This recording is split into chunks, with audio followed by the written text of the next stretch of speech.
Olá, graça e paz para você. Este é o canal Pastor Fábio Miguel e estamos aqui para mais uma pílula homilética.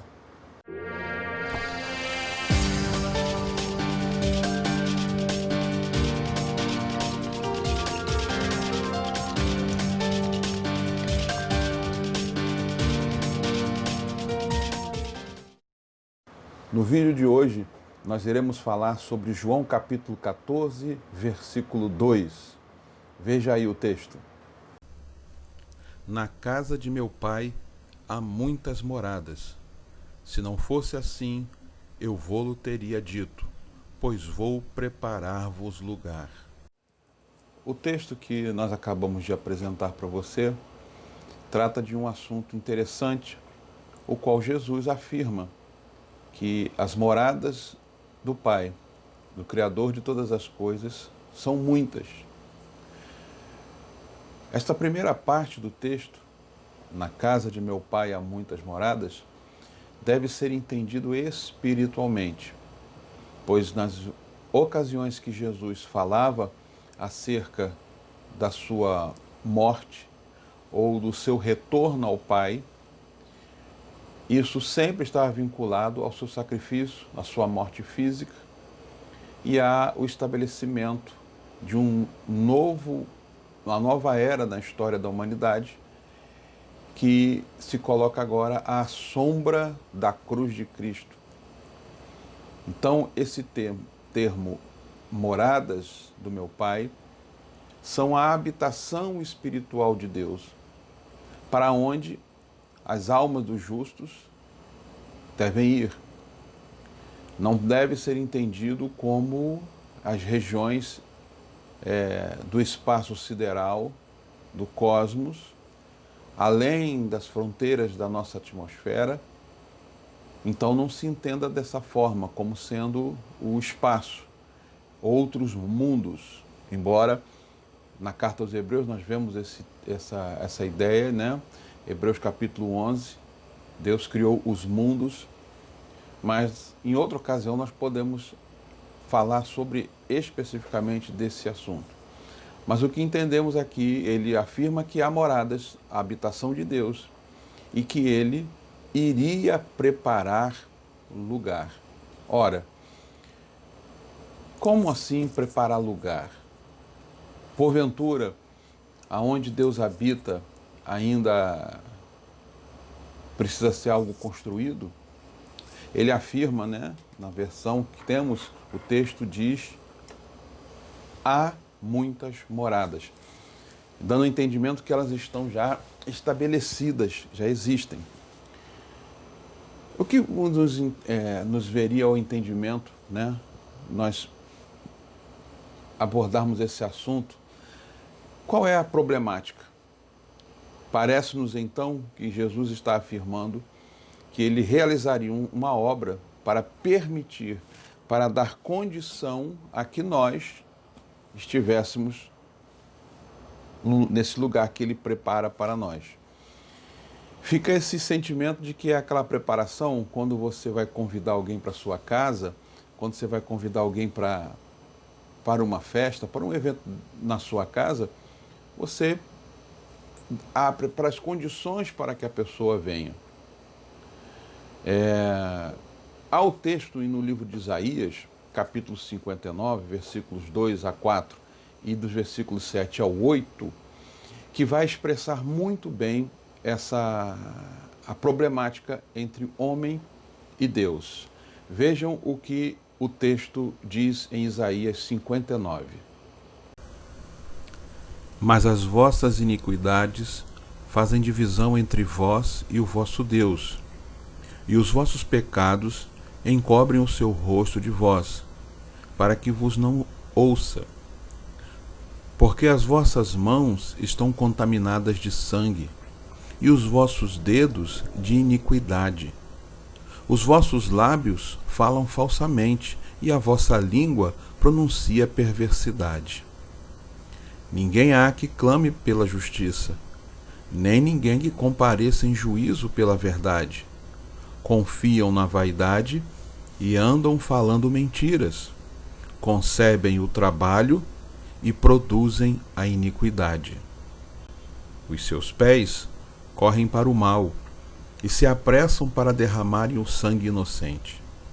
Os seus pensamentos são pensamentos de iniquidade, destruição e quebrantamento há nas suas estradas. Não conhecem o caminho da paz, nem há juízo nos seus passos. As suas veredas tortuosas as fizeram para si mesmos. Todo aquele que anda por elas não tem conhecimento da paz. Também o apóstolo Paulo, na carta aos Romanos, no capítulo 3, versículo 10 a 18, também fazendo uso, desse texto de Isaías, desse texto profético do Antigo Testamento, Paulo vai mencionar que o homem se encontra num estado de pecaminosidade, como Isaías também afirma isso, em práticas e obras e no seu estado e sua natureza, levando o homem a uma separação, ao termo do português arcaico, o apartamento, o afastamento entre Deus e o homem. Então nós vemos que o homem se encontra no estado de pecado, de pecaminosidade, corrompido. E Paulo vai concluir nesse mesmo texto em Romanos, capítulo 3, no versículo 23. Veja o texto. Como está escrito, não há um justo, nenhum sequer. Não há ninguém que entenda, não há ninguém que busque a Deus. Todos se extraviaram e juntamente se fizeram inúteis. Não há quem faça o bem, não há nenhum só. A sua garganta é um sepulcro aberto. Com a língua tratam enganosamente. Peçonha de áspides há debaixo dos seus lábios, cuja boca está cheia de maldição e amargura. Os seus pés são ligeiros para derramar sangue. Em seus caminhos há destruição e miséria. E não conheceram o caminho da paz. Não há temor de Deus diante dos seus olhos. Porque todos pecaram e destituídos estão da glória de Deus. Então, podemos entender que o homem está destituído da glória de Deus. Entendamos glória de Deus aqui, e glória de Deus pode ser entendida de duas formas. Glória como a manifestação gloriosa da presença real, viva de Deus em um ambiente, que nós chamamos de teofania ou epifania, esse momento em que Deus se revela com sua majestade, e glória como aquilo que é manifesto por suas obras. Nesse caso, entendemos que esta glória de Deus é a presença dele. Nós não temos condição de estar presente aonde Deus está. Como então podemos reaver essa presença maravilhosa na nossa vida? Isso é manifestado no próprio texto que lemos em João, em que Jesus afirma que ele vai preparar lugar.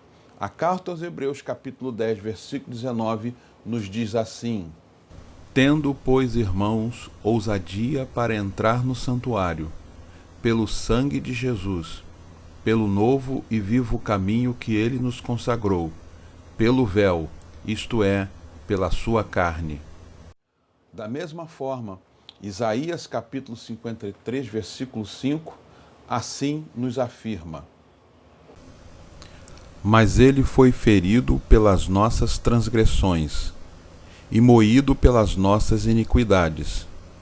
O castigo que nos traz a paz estava sobre ele, e pelas suas pisaduras fomos sarados.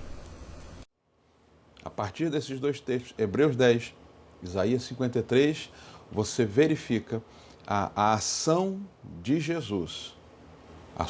O preparar lugar tem a ver com sua morte vicária, o derramamento do seu sangue para remissão dos pecados, para perdão dos pecados, para que o homem possa reencontrar-se com Deus. Também na carta aos Romanos, Paulo também cita a ideia da reconciliação. O homem se reconcilia com Deus, tendo então permissão de voltar a estar com Deus. Então, Hebreus 10 fala que nós temos ousadia para entrar no santuário, pelo sangue de Jesus, um caminho que ele nos consagrou para adentrarmos de novo a estarmos com Deus. Isaías 53 afirma que ele foi ferido pelas transgressões, moído pelas nossas iniquidades, e este castigo nos traz a paz. Paz entre nós e Deus. Temos agora acesso, Hebreus capítulo 10, e temos agora paz, Isaías capítulo 53. Em Apocalipse, no capítulo 5, os anjos cantam este hino aí. Veja esse texto. E cantavam um novo cântico, dizendo: Digno és de tomar o livro e de abrir os seus selos, porque foste morto, e com o teu sangue compraste para Deus homens de toda tribo, e língua, e povo, e nação. E para o nosso Deus os fizeste reis e sacerdotes, e eles reinarão sobre a terra. Então nós vemos, meus queridos, que estão assistindo esse vídeo, Jesus nos preparou lugar para termos acesso. E na continuação desse texto, e nós vamos abordar isso em uma outra pílula homilética, nós vamos abordar esse momento em que Jesus voltará para nos buscar, para estarmos neste lugar. Então Jesus preparou o lugar para nós. É nele, no seu sacrifício, na sua morte, que encontramos paz com Deus, paz espiritual, tranquilidade espiritual. Por intermédio desse sacrifício imaculado, puro e santo, ele prepara novamente, o céu novamente nos torna acessível por intermédio do sacrifício de Jesus. Que por intermédio dessa passagem, João capítulo 14, versículo 2, você possa perceber que em Jesus há uma oportunidade gloriosa, maravilhosa, de você novamente ter comunhão, ter paz com Deus e ter acesso à presença de Deus, tanto aqui espiritualmente, como também no porvir. Aonde Deus habita, nós habitaremos. Estaremos na sua casa, nas suas mansões, o local de descanso definitivo para todo o justo. Que Deus te abençoe, que Deus possa se revelar a você por intermédio dessa palavra, em nome de Jesus.